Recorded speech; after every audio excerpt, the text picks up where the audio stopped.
fin traigo al azucarillo uno de los autores más eruditos y universales de nuestra lengua, Jorge Luis Borges, que nació en Buenos Aires en agosto de 1899 y falleció en Ginebra en junio de 1986. Autor de una infinidad de géneros, cualquier texto suyo es sumamente valioso, y no solo por lo escrito, sino también por lo comunicado de manera oral. Centrándome en los cuentos, escribió Historia Universal de la Infamia, Ficciones, El Aleph, El Informe de Brody, El Libro de Arena y La Memoria de Shakespeare. En este azucarillo y el siguiente leeré La Muerte y la Brújula, uno de los cuentos que integran Ficciones, que es considerada uno de los mejores libros del siglo XX por distintos periódicos como El Mundo, el Français Le Monde o el Club de Libros de Noruega, además de muchos críticos que también lo consideran así. La Muerte y la Brújula. De los muchos problemas que ejercitaron la temeraria perspicacia de Lonro, ninguno tan extraño como la periódica serie de hechos de sangre que culminaron en la quinta de Triste Leroy. Entre el interminable olor de los eucaliptos, es verdad que Eric Lonro no logró impedir el último crimen, pero es indiscutible que lo previó. Tampoco adivinó la identidad del infausto asesino de Yarmolinsky, pero sí la secreta morfología de la malvada serie y la participación de Red Scarlett, cuyo segundo apodo es Scarlett el Dandy. Ese criminal, como tanto, había jurado por su honor la muerte de Lonro, pero este nunca se dejó intimidar. Lonro se creía un puro razonador, un Auguste Dupin, pero algo de aventurero había en él y hasta de tahúr. El primer crimen ocurrió en el Hotel du Nord, a esa torre que muy notoriamente reúne la aborrecida blancura de un sanatorio, la numerada visibilidad de una cárcel y la apariencia general de una casa mala. Arribó el día 3 de diciembre el delegado de Podolsk al tercer congreso talmúdico, doctor Marcelo Yarmolinsky, hombre de barba gris y ojos grises. Nunca sabremos si el Hotel du Nord le agradó. Lo aceptó con la antigua resignación que le había permitido tolerar 3 años de guerra en los Cárpatos y 3000 años de opresión y de pogroms. Le dieron un dormitorio en el piso R frente a la suite que, no sin esplendor, ocupaba el tetrarca de Galilea. Yarmolinsky postergó para el día siguiente el examen de la desconocida ciudad, ordenó en un placar sus muchos libros y sus muy pocas prendas, y antes de medianoche apagó la luz. El 4, a las 11:03, antes del mediodía, lo llamó por teléfono un redactor de la Jüdische Zeitung. El doctor Yarmolinsky no respondió. Lo hallaron en su pieza, ya levemente oscura la cara, casi desnudo bajo una gran capa anacrónica. Yacía no lejos de la puerta que daba al corredor. Una puñalada profunda le había partido el pecho. Un par de horas después, en el mismo cuarto, entre periodistas, fotógrafos y gendarmes, el comisario Treviranus y Lonrod debatían con serenidad el problema. No hay que buscarle 3 pies al gato, decía Treviranus, blandiendo un imperioso cigarro. Todos sabemos que el tetrarca de Galilea posee los mejores zafiros del mundo. Alguien para robarlos habrá penetrado aquí por error. Yarmolinsky se ha levantado, el ladrón ha tenido que matarlo. ¿Qué le parece? Posible, pero no interesante, respondió Lonrod. Usted replicará que la realidad no tiene la menor obligación de ser interesante. Yo le replicaré que la realidad puede prescindir de esa obligación, pero no las hipótesis. En la que usted ha improvisado interviene copiosamente el azar. He aquí un rabino muerto. Yo preferiría una explicación puramente rabínica, no los imaginarios percances de un imaginario ladrón. Treviranus repuso con mal humor. No me interesan las explicaciones rabínicas, me interesa la captura del hombre que apuñaló a este desconocido. No tan desconocido, corrigió Lonrod. Aquí están sus obras completas. El comisario miró con temor, casi con repulsión. Luego se echó a reír. Soy un pobre cristiano, repuso. Llévese todos esos mamotretos si quiere. No tengo tiempo que perder en supersticiones judías. Quizá este crimen pertenece a la historia de las supersticiones judías, murmuró Lonrod. Uno de los agentes había encontrado en la pequeña máquina de escribir una hoja de papel con esta sentencia inconclusa. La primera letra del nombre ha sido articulada. Lonrod se abstuvo de sonreír. Bruscamente, bibliófilo o hebraísta, ordenó que le hicieran un paquete con los libros del muerto y los llevó a su departamento. Indiferente a la investigación policial, se dedicó a estudiarlos. De esa erudición lo distrajo a los pocos días la aparición del redactor de la Jüdische Zeitung. Este quería hablar del asesinato. Lonrod prefirió hablar de los diversos nombres de Dios. El periodista declaró en 3 columnas que el investigador, Erin Lonrod, se había dedicado a estudiar los nombres de Dios para dar con el nombre del asesino. Lonrod, habituado a las simplificaciones del periodismo, no se indignó. Uno de esos tenderos que han descubierto que cualquier hombre se resigna a comprar cualquier libro, publicó una edición popular de la historia de la secta de los Hasidim. El segundo crimen ocurrió la noche del 3 de enero, en el más desamparado y vacío de los huecos suburbios occidentales de la capital. Hacia el amanecer, uno de los gendarmes que vigilan a caballo esas soledades vio en el umbral de una antigua pinturería un hombre emponchado, yacente.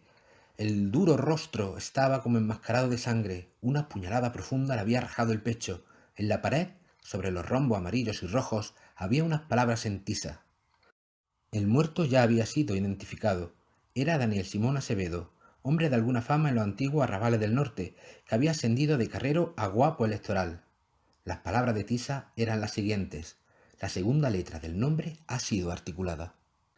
El tercer crimen ocurrió la noche del 3 de febrero, poco antes de la 1.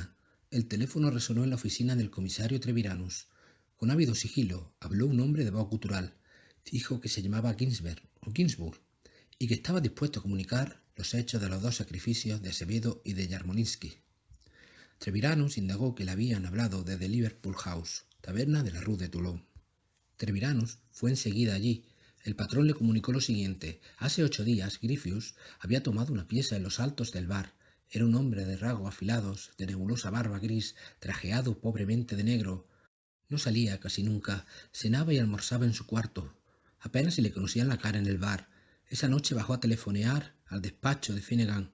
Un cupé cerrado se detuvo ante la taberna. El cochero no se movió del pescante. Algunos parroquianos recordaron que tenía máscara de oso. Del cupé bajaron 2 arlequines. Eran de reducida estatura y nadie pudo observar que estaban muy borrachos. Abrazaron a Griffius, que pareció reconocerlo, pero que le respondió con frialdad. Cambiaron unas palabras en yiddish y subieron a la pieza del fondo. Al cuarto de hora bajaron los 3, muy felices. Griffius tambaleante, parecía tan borracho como los arlequines. Ya en el estribo del cupé, el último arlequín garabateó una figura obscena y una sentencia en una de las pizarras de la recoba. Treviranus vio la sentencia. Era casi previsible. Decía: la última de las letras del nombre ha sido articulada. ¿Y si la historia de esta noche fuera un simulacro?, dijo Treviranus. Erin Lonrod sonrió y le leyó con toda gravedad un pasaje de la disertación 33ª del Philologus. El día hebreo empieza al anochecer y dura hasta el siguiente anochecer. El otro ensayó una ironía. ¿Ese dato es el más valioso que usted ha recogido esta noche? No, más valiosa es una palabra que dijo Ginsberg. Treviranus recibió, la noche del 1 de marzo, un imponente sobre sellado. Lo abrió. El sobre contenía una carta firmada, Baruch Spinoza, y un minucioso plano de la ciudad, arrancado notoriamente de un Baedeker. La carta profetizaba que el 3 de marzo no habría un cuarto crimen, pues la pinturería del oeste, la taberna de la Rue de Toulon y el Hotel du Nord eran los vértices perfectos de un triángulo equilátero y místico. El plano demostraba en tinta roja la regularidad de ese triángulo. Treviranus leyó con resignación ese argumento geométrico y mandó la carta y el plano a casa del Norro, indiscutible merecedor de tales locuras. Erin Lonrod las estudió. Los 3 lugares, en efecto, eran equidistantes. Simetría en el tiempo, 3 de diciembre, 3 de enero, 3 de febrero. Simetría en el espacio, también. Sintió de pronto que estaba por descifrar el misterio. Un compás y una brújula completaron esa brusca intuición. Sonrió, pronunció la palabra tetragramaton y llamó por teléfono al comisario. Le dijo: gracias por ese triángulo equilátero que usted anoche me mandó. Me ha permitido resolver el problema. Mañana viernes los criminales estarán en la cárcel. Podemos estar muy tranquilos. ¿Entonces no planean un cuarto crimen? Precisamente porque planean un cuarto crimen, podemos estar muy tranquilos. 1 hora después, Lonrod viajaba en un tren de los ferrocarriles australes rumbo a la quinta abandonada de Triste-Leroy. El tren paró en una silenciosa estación de cargas. Lonrod bajó. Era una de esas tardes desiertas que parecen amaneceres. El aire de la turbia llanura era húmedo y frío. Lonrod echó a andar por el campo. Una herrumbrada verja definía el perímetro irregular de la quinta. El chirrido del hierro lo sorprendió. Con una pasividad laboriosa, el portón entero cedió. La casa de la quinta de Tristeleroy abundaba en inútiles simetrías y en repeticiones maniáticas. A una diana glacial en un nicho lóbrego correspondía en un segundo nicho otra diana. Un balcón se reflejaba en otro balcón. Dobles escalinatas se abrían en doble balaustrada. Un Hermes de dos caras proyectaba una sombra monstruosa. Lonrod todo lo examinó bajo el nivel de la terraza y vio una estrecha persiana. Un resplandor lo guió a una ventana. La abrió. Una luna amarilla y circular definía en el triste jardín dos fuentes cegadas. Lonrod exploró la casa. Un dormitorio lo detuvo. En ese dormitorio, una sola flor en una copa de porcelana. Al primer roce los pétalos antiguos se deshicieron. En el segundo piso, en el último, la casa le pareció infinita y creciente. La casa no es tan grande, pensó. La agrandan la penumbra, la simetría, los espejos, los muchos años, mi desconocimiento, la soledad. Por una escalera espiral llegó al mirador. La luna de esa tarde atravesaba los losanges de las ventanas. Eran amarillos, rojos y verdes. Lo detuvo un recuerdo asombrado y vertiginoso. Dos hombres de pequeña estatura, feroces y fornidos, se arrojaron sobre él y lo desarmaron. Otro, muy alto, lo saludó con gravedad y le dijo: «Usted es muy amable. Nos ha ahorrado una noche y un día». Era Red Scarlag. Los hombres maniataron a Lonrod. Este al fin encontró su voz. «Scarlag, usted busca el nombre secreto». Scarlag seguía de pie indiferente. No había participado en la breve lucha. Lonrod oyó en su voz una fatigada victoria, un odio del tamaño del universo, una tristeza no menor que aquel odio. «No», dijo Scarlag, «busco algo más efímero y deleznable. Busco a Erin Lonrod». Hace 3 años, en un garito de la Rue de Toulon, usted mismo arrestó e hizo encarcelar a mi hermano. En un coupé, mis hombres me sacaron del tiroteo con una bala policial en el vientre. 9 días y 9 noches agonicé en esta desolada quinta simétrica. Me arrasaba la fiebre, el odioso Jano bifronte que mira los ocasos y las auroras daba horror a mi ensueño y a mi vigilia. En esas noches yo juré por el Dios que ve con 2 caras y por todos los dioses de la fiebre y de los espejos tejer un laberinto en torno del hombre que había encarcelado a mi hermano. Lo he tejido y es firme. Los materiales son un heresiólogo muerto, una brújula, una cesta del siglo XVIII, una palabra griega, un puñal, los rombos de una pinturería. El primer término de la serie me fue dado por azar. Yo había tramado con algunos colegas, entre ellos Acevedo, el robo de los zafiros del tetrarca. Acevedo nos traicionó, se emborrachó con el dinero que le habíamos adelantado y acometió la empresa el día de antes. En el enorme hotel se perdió. Hacia las 2 de la mañana irrumpió en el dormitorio de Yarmolinsky. Este, acosado por el insomnio, se había puesto a escribir. Redactaba unas notas sobre el nombre de Dios. Había escrito ya las palabras. La primera letra del nombre ha sido articulada. Acevedo le intimó silencio. Yarmolinsky alargó la mano hacia el timbre que despertaría todas las fuerzas del hotel. Acevedo le dio una sola puñalada en el pecho. Fue casi un movimiento reflejo. A los 10 días yo supe por la Yiddish Zeitung que usted buscaba en los escritos de Yarmolinsky la clave de la muerte de Yarmolinsky. Leí la historia de la secta de los Hasidim. Supe que el miedo reverente de pronunciar el nombre de Dios había originado la doctrina de que ese nombre es todopoderoso y recóndito. Comprendí que usted conjeturaba que los Hasidim habían sacrificado al rabino. Me dediqué a justificar esa conjetura. Yarmolinsky murió la noche del 3 de diciembre. Para el segundo sacrificio elegí la del 3 de enero. Murió en el norte. Para el segundo sacrificio nos convenía un lugar en el oeste. Daniel Acevedo fue la víctima necesaria. Merecía la muerte. Era un traidor. Uno de los nuestros lo apuñaló para vincular su cadáver al anterior. Yo escribí encima de los rombos de la pinturería. La segunda letra del nombre ha sido articulada. El tercer crimen se produjo el 3 de febrero. Fue, como Trevirano adivinó, un mero simulacro. Grifio Gisbert Ginsburg soy yo. Una semana interminable sobreviví en ese perverso cubículo de la Rue de Toulon hasta que los amigos me secuestraron. Uno de ellos escribió: la última de las letras del nombre ha sido articulada. Esa escritura divulgó que la serie de crímenes era triple. Así lo entendió el público.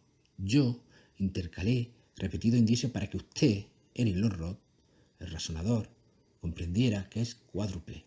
Un prodigio en el norte, otros en el este y en el oeste, reclamaban un cuarto en el sur. El tetragramatón, el nombre de Dios, consta de 4 letras. Los arlequines y la muestra del pinturero sugieren 4 términos. Yo subrayé cierto pasaje en el manual de Leusden. Ese pasaje manifiesta que los hebreos computaban el día de ocaso a ocaso. Ese pasaje da a entender que las muertes ocurrieron el 4 de cada mes. Yo envié el triángulo equilátero a Treviranus. Yo presentí que usted agregaría el punto que falta, el punto que determina un rombo perfecto, el punto que prefija el lugar donde una exacta muerte lo espera. Todo lo he premeditado en el horror para traerlo a usted a las soledades de triste Leroy. Lonro evitó los ojos de Scarla, miró los árboles y el cielo subdivididos en rombos turbiamente amarillos, verdes y rojos. Sintió un poco de frío y una tristeza impersonal, casi anónima. Ya era de noche. Desde el polvoriento jardín subió el grito inútil de un pájaro. Lonro consideró, por última vez, el problema de las muertes simétricas y periódicas. En su laberinto sobran 3 líneas, dijo por fin. Yo sé de un laberinto griego que es una línea única, recta. En esa línea se han perdido tantos filósofos que bien puede perderse un mero detective. Scarlett, cuando en otro avatar usted me dé casa, finja o cometa un crimen en A, luego un segundo crimen en B, a 8 kilómetros de A, luego un tercer crimen en C, a 4 kilómetros de A y de B, a mitad de camino entre los dos, aguárdeme después en D, a 2 kilómetros de A y de C, de nuevo a mitad de camino. Máteme en D, como ahora va a matarme en triste Leroy. Para la otra vez que lo mate, replicó Scarlett, le prometo ese laberinto que consta de una sola línea recta y que es invisible, incesante. Retrocedió unos pasos, después, muy cuidadosamente, hizo fuego.